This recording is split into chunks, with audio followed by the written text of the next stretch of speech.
अस्सलाम वालेकुम my viewers, कैसे हैं आप। उम्मीद करती हूँ आप सब खैरियत से होंगे और अपनी हैप्पी लाइफ को एंजॉय कर रहे होंगे। व्यूवर्स, आज हम बनाने जा रहे हैं वाइट चने पुलाव। वाइट चने का पुलाव बनाने के लिए मैंने क्या क्या चीज़ें इस्तेमाल की हैं, चलिए रेसिपी को बनाना स्टार्ट करते हैं। हमने यहाँ पे लिए एक अदद पतीले में हमने डाल दिया है ऑयल यहाँ पे हाफ़ कप डाला है। उसके साथ यहाँ पे डाला है मैंने एक अदद प्याज, वो बिल्कुल मीडियम साइज़ का प्याज था। प्याज डालने के साथ यहाँ पे जैसे ही प्याज थोड़ा ब्राउन हुआ तो साथ ही यहाँ साबुत मसाले में मैंने डाला है हाफ़ चम्मच ज़ीरा, एक बड़ी इलायची, 8 से 9 अदद काली मिर्च साबुत और एक छोटा सा दालचीनी का टुकड़ा। अब इसको हम प्याज के साथ ही ऑयल में फ्राई कर लेंगे ताकि इसकी खुशबू अच्छी आ जाती है अगर हम साबुत मसाला जात ऐसे साथ ही प्याज के साथ अच्छे से फ्राई कर लें। प्याज ऐसे ही फ्राई हुआ, उसमें हाफ़ कप मैंने पानी ऐड किया था। इसका कलर निकालने के साथ ही इसमें 2 अदद टमाटर काट के डाल दिए और हरी मिर्च जो मैंने 2 से 3 अदद वो भी काट के इसमें ऐड कर दी हैं। हम मसाले को थोड़ी देर के लिए भूनेंगे। साथ ही यहाँ मैंने ऐड कर दिया था इसमें नमक और थोड़ी सी रेड चिली। यहाँ पे डाल के इसको अच्छे से भुनेंगे ताकि टमाटर सॉफ्ट हो जाएं। यहाँ पे जो चने हमने बॉईल किए हुए थे, चने यहाँ लिए मैंने 1 पाव और उसमें थोड़ा 1 से 2 लेग थे वो चिकन के, वो मैंने डाल दिए इसमें ताकि इसका अच्छा सा एक फ्लेवर आ जाएगा। अगर आपके पास ना हो तो आप इसमें चिकन पाउडर ऐड कर सकते हैं, नहीं तो आप इसमें चिकन क्यूब ऐड कर सकते हैं। वो आपके अपने फ्लेवर पे डिपेंड करते हैं। अगर आप ना भी डालें तो इसका बहुत अच्छा फ्लेवर आ जाता है। यहाँ मैंने 1.5 चम्मच मैंने यहाँ बिरयानी मसाला ऐड कर दिया है। बिरयानी मसाला ऐड करके अब इसको हम अच्छे से भून लेंगे, इतना ताकि इसका चने का पानी अच्छे से खुश्क हो जाए और ये ऑयल छोड़ दे।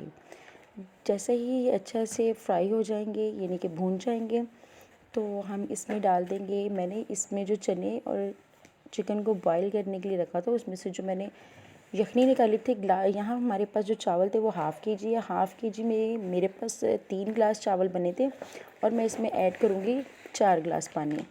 ये यहाँ पे हमारा मसाला अच्छे से चने का रेडी हो चुका हुआ है। अब इसमें जो यखनी बनी हुई थी वो इसमें ऐड कर देंगे। वो यहाँ पे 4 गिलास थी, वो इसमें मैंने ऐड कर दी है।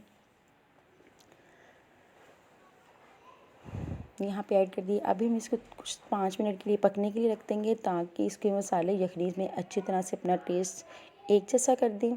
तो जैसे ही इसमें एक बॉयल आता है इसमें नमक चेक करेंगे। आप इस स्टेप में इसमें नमक लाजमी चेक कर लीजिएगा ताकि जब हम इस स्टेप में नमक चेक करें तो हमारे सालन में जो हम टेस्ट के अकॉर्डिंग नमक रखते हैं उससे थोड़ा सा तेज़ नमक हो। तो वो क्योंकि हमने इसमें चावल ऐड करने होते हैं और चावल ने भी नमक कुछ लेना होता है, इस वजह से इसमें वो आपने नमक ऐड कर दीजिएगा अगर आपको कम लगे। यहाँ पे आप इसमें इमली भी ऐड कर सकते हैं अपने टेस्ट के अकॉर्डिंग। यहाँ पे मैंने चावल जो भिगो के रखे हुए 3 गिलास वो इसमें डाल दिए हैं। चावल डाल के इसका पानी अच्छे से खुश्क करके इसको दम पे रख दिए हैं। 15 मिनट के लिए दम पे रख देंगे। उसके बाद ये हमारा आज के चने का पुलाव रेडी है।